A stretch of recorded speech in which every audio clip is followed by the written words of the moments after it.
welcome back. My name is Foxy and this is Foxy Books and Planning. Today I'm going to do an author deep dive into Joe Hill and his works.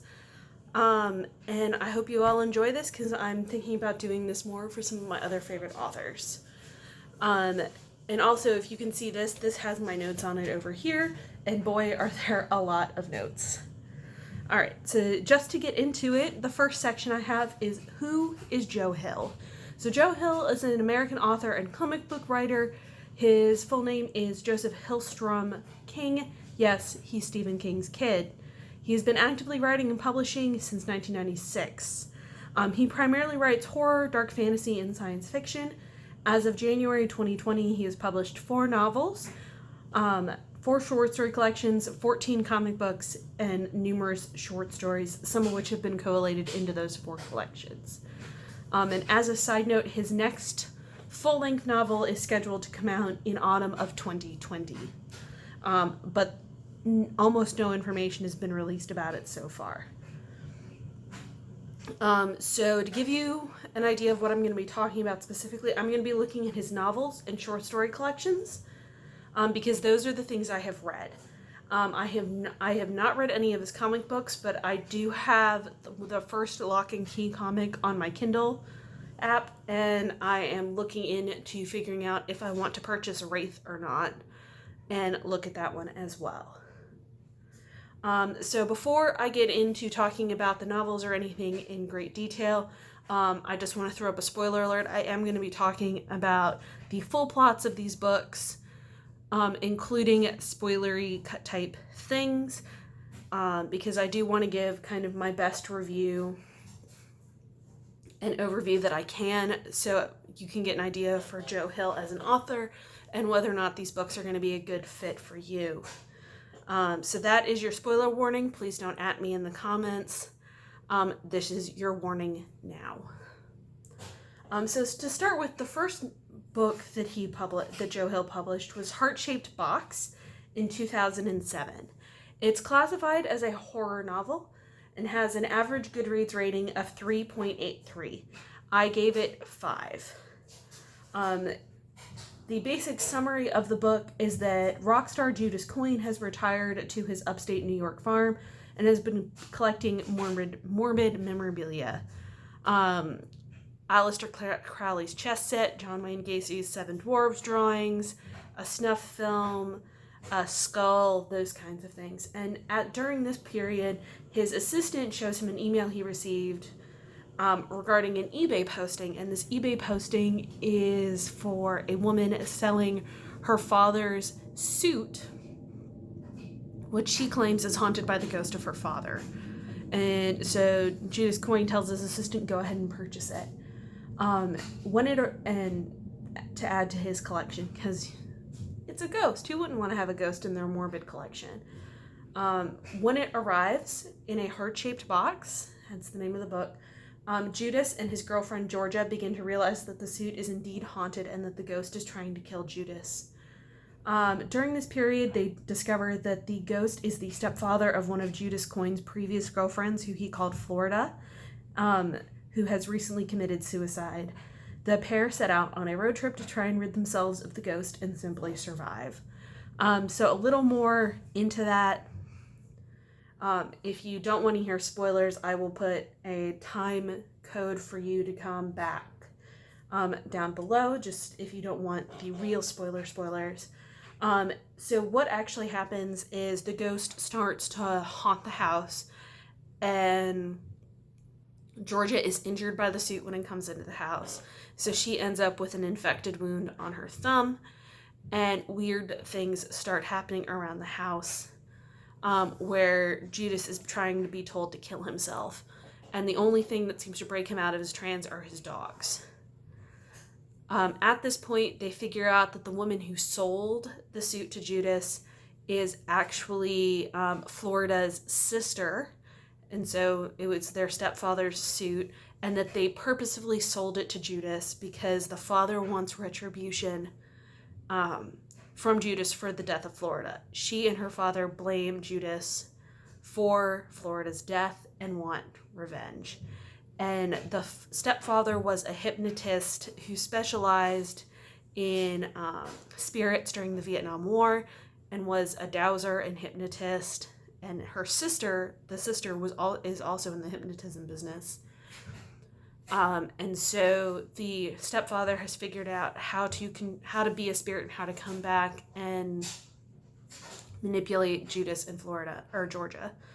So the pair end up going on a road trip, first to Florida and then to Louisiana, where Judas is from, to try and figure out how to get the ghost to stop haunting them. And it ends in a final confrontation in Judas's childhood home kitchen, in which Judas fights the stepfather, figures out what actually happened to Florida, and there's a whole bunch of other stuff about spirits and the night road, and it's the first reference that we get to inscapes, but I'll get to that later. So in terms of rankings, I'm going to rank the 4 novels since I've read them all. And Heart-Shaped Box is by far my favorite of all of his novels. It's creepy. It's a great version of telling a ghost story. The cast is small. There's really great character development. The settings are impeccably described, and I really like the talk about ghosts and the afterlife and being a creativity, because there's some talk of Judas being a strong creative and being able to see his process, and sort of his part of the story is told in flashbacks, and it's his life story about how he got to be where he was and this persona of Judas Coyne that he created for himself when he left home. Also, the dogs are great.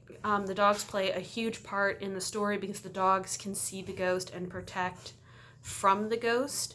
They are the only things that keep the ghost at bay. And they are by far some of the best parts of the book.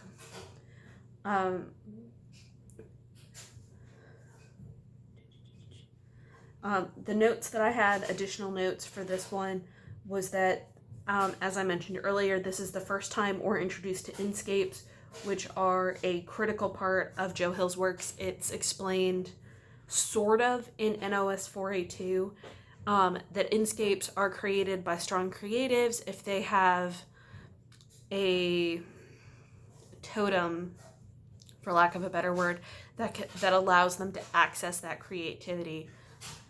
And it's explained further in NOS 4A2 that the strong creatives, they can access this totem's power, they can access this power of their minds through their totem, but that it normally extracts some kind of cost from them as well.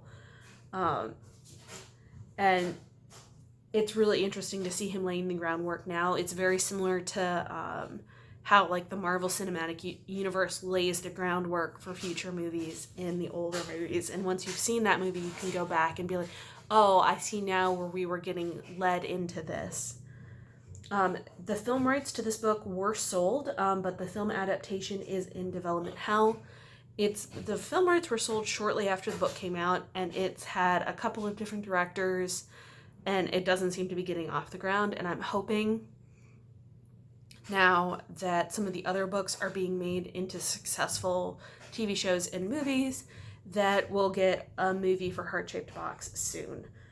This book was also nominated for the Bram Stoker Award for Best Horror Novel of 2007. All right, so the next book in Joe Hill's repertoire is Horns, which is from 2010. It's a dark fantasy. The average Goodreads rating for this book is 3.92. I gave it a 3. I recently read this one back in December of 2019. The summary is that Ig Parrish is mourning his girlfriend Marion Williams' mysterious rape and murder a year before the book begins. The day after the first anniversary of her murder, he wakes up to discover that horns are growing out of his head. As he goes about his day, Ig discovers that when someone looks at his horns, they are compulsed to express their ugliest desires, urges, and opinions, and Ig can influence them into giving in to the said urges. They have no memory of their conversations with Ig after they look away, and this makes for some interesting situations in the book with various members of the small town in which Ig and Marin lived. The book also has large sections of flashbacks to show the reader how the characters ended up where they are, and partially reveals the answer to how Marin was killed, after which Ig sets out to get revenge from Marin. The book is broken up into 5 sections of 10 chapters, each to help tell the story. Spoilers from here, and I'll leave the timestamp for the next section. So basically, Ig starts to realize what this power can do and starts going around to the different people in his life and asking what they know about Marin's murder, and if they think he did it, because the town is convinced that he murdered Marin and his father made it so that he would never be prosecuted. And so the flashbacks mostly tell the story of Ig and Marin's relationship up until the moment she dies. They also focus on his friend whose name escapes me. I want to say it's Luke, who is an aide to a state politician. And Ig eventually finds out through the horns that there is one limitation, that if someone is wearing a crucifix, he cannot compulse them to do anything, and that his friend is the actual murderer. And it's revealed in the flashbacks that the friend is obsessive about Marin, believes that she is in love with him, and is very attached, and is convinced that when Ig goes away to London for 6 months to work for a nonprofit there, that they will get together and he will get to have Marin like he always wanted to, and that he murdered her when she basically rebuffed him in a fit of rage. This one also features inscapes. There's a setting in the book that only appears fairly early in the book and then at the end of the book, called the Treehouse of the Mind, where Ig and Marin make love one night, and then Ig kind of finds it again when he's in his horned state. In terms of my rankings, I didn't really, with the Treehouse of the Mind, it's not clear whose inscape it is, if it's Ig's or Marin's. Based on the description, I assume it's Ig's, because he's able to find it again late in the book after he's got his horns. I guess it has to be Ig's then. But it's not explained, and you don't even figure out it's an inscape until NOS 482. In terms of rankings, this is my number 3 of 4. So this is not my least favorite book, but it's Joe Hill book, but it's not one I particularly enjoyed either. The pacing to me is very slow and very disjointed. The sections set in the present are very fast-paced and very driving, and the flashbacks are very meandering and slow. And the flashback sequences sometimes felt really unnecessary. And it was one of those where I feel like there could have been more focus on the murder mystery aspect, because the friend being revealed as the murderer happens about 30 or 40% of the way into the book. And I feel like Joe could have spent some more time working on the murder mystery angle, so it's not revealed until much later. And with if some of the flashbacks had been removed, we would have had a more tense climax of the book.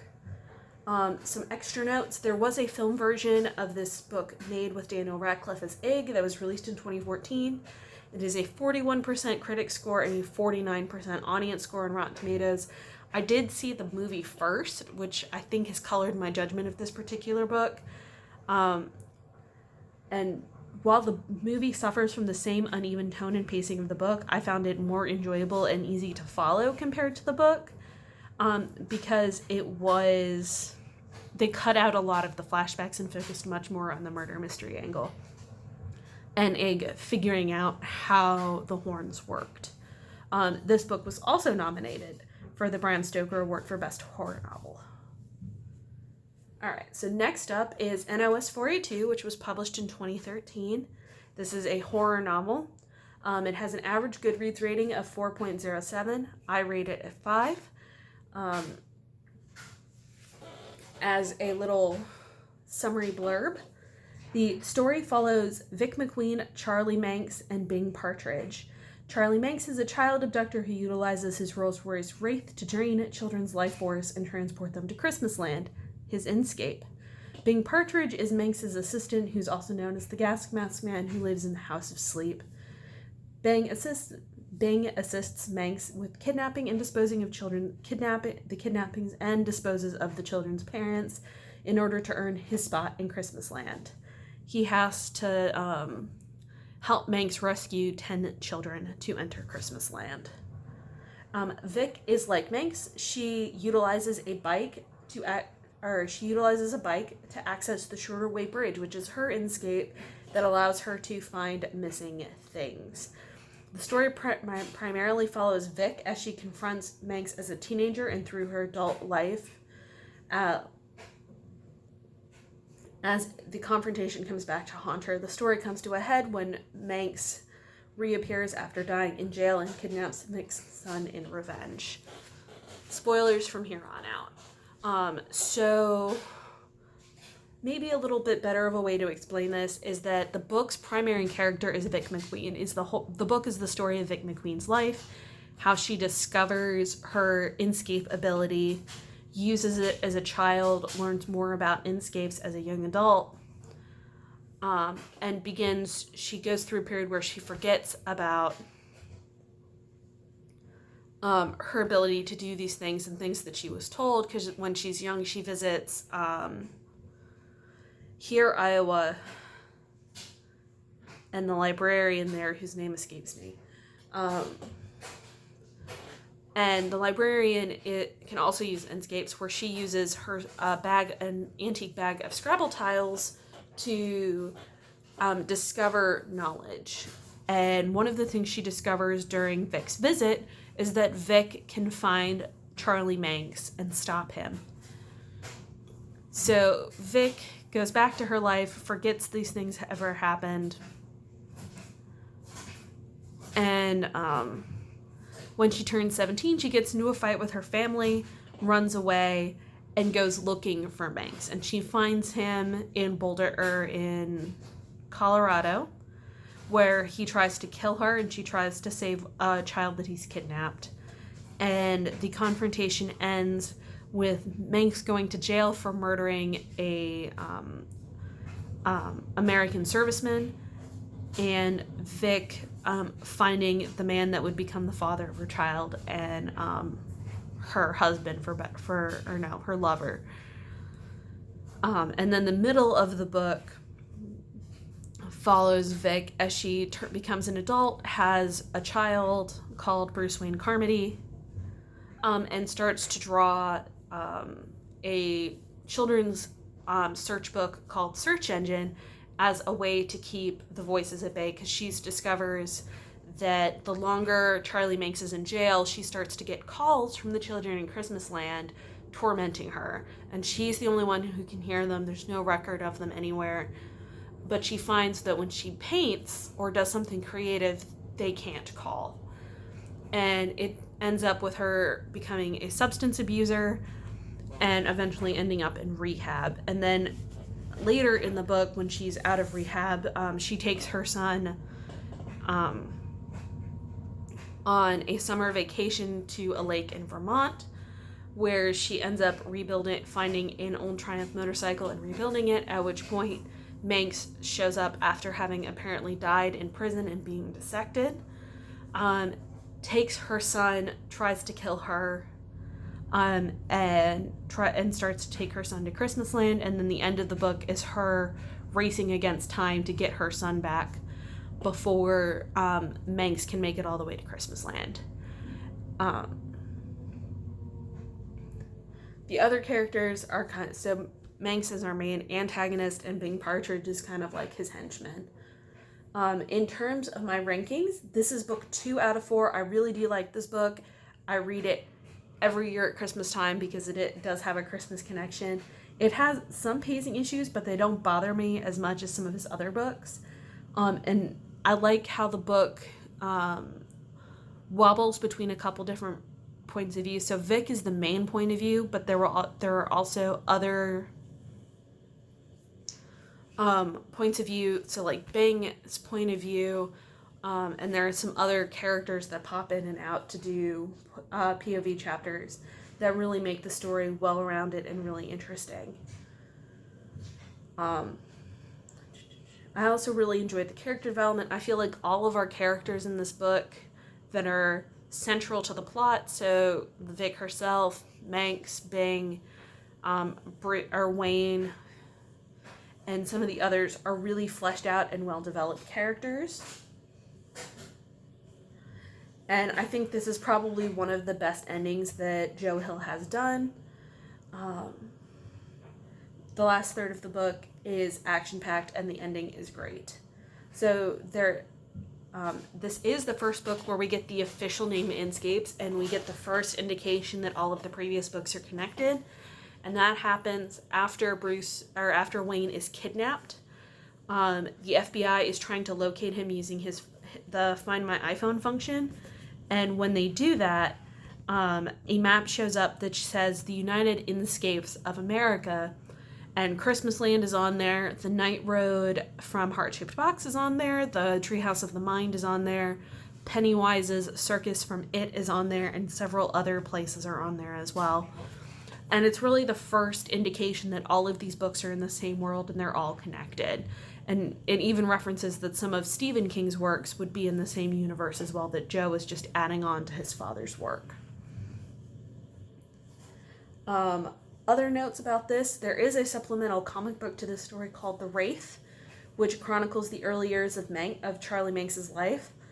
Like I said, I haven't read it, but it is on my list of things to read. The book has also been adapted into a TV series by AMC. The first season aired last summer, and the second season has been ordered. I don't have cable, so I wasn't able to watch it, but it does have a 70% critic rating and a 71% audience rating on Rotten Tomatoes. It's also my understanding, based on what information I could find online, that the first season actually only covers the first third of the book, so the introduction of all of the characters up until the first Colorado confrontation that ends with Manx going to jail and Vic McQueen ending up in Colorado. And some liberties were taken to expand the story to fit 10 episodes. The last novel that he published is called The Fireman. It was published in 2016. I consider it science fiction. The average Goodreads rating is 3.9. I gave it a 2. The plot summary, we follow Harper Grayson as the world falls apart when a mysterious fungus begins to appear across the world. The fungus causes people to spontaneously combust. Harper, a school nurse, becomes infected after an infected person combusts on her school playground. It's around this time that she discovers that she is both pregnant and infected. Oh, well, I should have proofread this before I read it. Harper must learn then to navigate the world and survive for the sake of her unborn child. A large portion of this book takes place at a summer camp where a small society of infected peoples has developed, that was started by the owners of the camp and the mysterious fireman. A little extra is that there is a little bit of domestic abuse, because Harper's husband is very, very abusive. He basically says that it's all her fault that she got pregnant, it's all her fault that she was infected, and he does try to kill her at one point, which is when she escapes to the camp. The camp does take up the majority of the book, and it's a very, very long book. Like the Stand length. It's ridiculous. Well, maybe not as long as The Stand, but incredibly long. And a lot of the book focuses on Harper trying to figure out if her child is infected with the fungus, how to survive, and dealing with the politics of the camp. because she acts as the nurse for the camp, and there's a lot of politicking that goes on and a lot of subterfuge that goes on. And eventually she is thrown out of there, and then she and a couple other characters start a march to the sea where they end up off the coast of Maine trying to find passage to Ireland. In terms of book rankings, this is my least favorite of Joe Hill's published books. I really struggled with it, and this is my least favorite example of his writing. And over 750 pages, it feels incredibly drawn out compared to the other books, as the summer camp really does take up a large amount of that book, and the plot really doesn't have a driving force other than the need to survive. And the ending doesn't really satisfy at all. It's left hanging, almost like there could be a sequel in the future, which I really hope there's not. I did enjoy the way Hill describes the plague and fleshes it out and using science to explain it. But it's definitely not my favorite book. If you asked me what Joe Hill book you should read if you have to read a Joe Hill book, I would say NOS 482. As your first one, I would say skip the Fireman unless you're really, really dedicated. Side notes, Joe Hill compares this book to The Andromeda Strain, and critics have compared it to The Stand. But it's basically Joe Hill said I was writing my version of The Stand, but wanted it to be, was more influenced by The Andromeda Strain. Alright, so now we move into short story collections. So there are 4 short story collections, of which I've read 2, or 1.5. I do have most of these ready to read, I just haven't read them yet, because there have been other things on my reading lists. So the first one is 20th Century Ghosts, which was published in 2005. It contains the following short stories: Best New Horror, 20th Century Ghosts, Pop Art, You Will Hear the Locust Sing, Abraham's Boys, Better Than Home, The Black Phone, In the Rundown, The Cape, Last Breath, Bobby Conroy Comes Back from the Dead, My Father's Mask, and Scheherazad's Typewriter, which is hidden in the acknowledgments. If I had to pick my favorite book, or I picked out some of my favorites out of this, which are 20th Century Ghost, Abraham's Boys, The Black Phone, and Scheherazad's Typewriter. So 20th Century Ghosts is about a movie theater that is haunted by the ghost of a girl who died during a screening of The Wizard of Oz. And she's known to appear to people during screenings, and basically everyone that she's appeared to goes on to have some kind of film-related career. And it's about the theater owner's first run-in with her, and it's really, really interesting. Abraham's Boys is about what if Abraham Van Helsing had immigrated to the U.S. and had 2 kids. So it's his 2 kids playing at their house, and they break in. The younger one, who's kind of the wild child, breaks into their father's basement and finds all of his vampire killing supplies, and kind of the fallout from that. The Black Phone is about a young boy who's kidnapped by a serial killer who begins to receive phone calls from the previous dead boy trying to help him escape. And Scheherazad's Typewriter is a really cool framing narrative, or framing short story that's hidden in the acknowledgments, and the general basis of the story is that this woman's father, who used to write every single day, never published anything, but would always spend an hour on his typewriter, dies, and every night after his death, the typewriter turns on and writes a few pages. And at the end of the story, the girl has all of the stories that are in the book and goes to a publisher to try and get them published. My least favorites would have to be Will You Hear the Locust Sing, which is Hill's kind of love note to The Metamorphosis by Kafka, and In the Rundown, because I honestly can't remember what In the Rundown is about. I can remember every other short story in this book, but I can't remember what In the Rundown's about. I really do love this collection in general and reread it every so often. Christopher Golden wrote the introduction, and the introduction really adds to the enjoyment and understanding of the book. It won the Bram Stoker Award for Best Fiction Collection, the British Fantasy Award for Best Collection, and Best Short Story for Best New Horror. And I really, really do love this one. I would say if you really want to figure out if Joe Hill is right for you, but you don't want to commit to a full novel, do this short story collection first, because it really gives you a sense of his writing style and his sense of macabre. And if you're not a real fan of a lot of these short stories, his books aren't for you. The next short story collection I didn't know existed until I was writing my notes for this. It's called A Little Silver Book of Sharp, Shiny Slivers from 2017. It contains the following short stories, and there are a lot of them. Visor Down, Something Rotten, Underground Idol, 5 Times the World Ended and It Was Awesome, Bring On the Bad Guys, 10 Reasons Elmore Leonard Rules, Rules for Writing Horror, an anti-list, Real True Damage, Mr. Majestic Remembered, Good Help is Hard to Find, Birds of a Feather, Weirder Than Wonderland, The Soar, Remember, An Introduction to the Voice of the Fire, Launching Rockets, Under the Influence, Weird Worlds, Strange Customs, and Tricks to Mystify Your Friends, a frankly fetid forward to the Chamber of Chills' Strange Weather. Oh, that doesn't go there.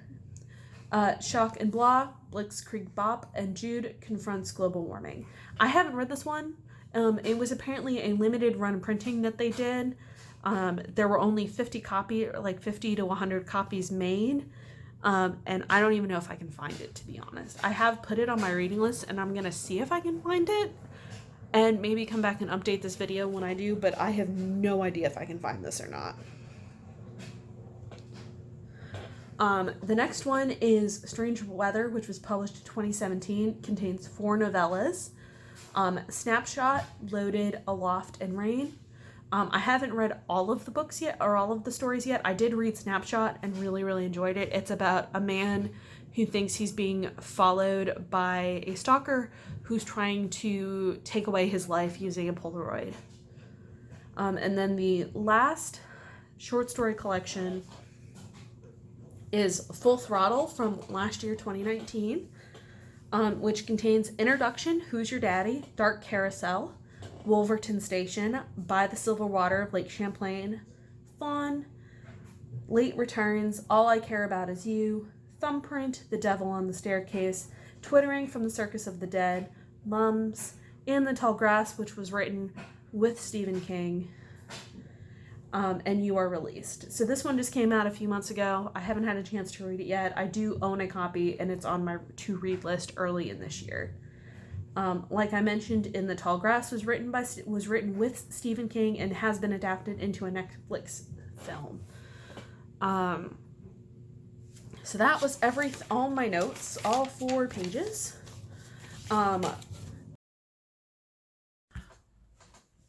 Okay.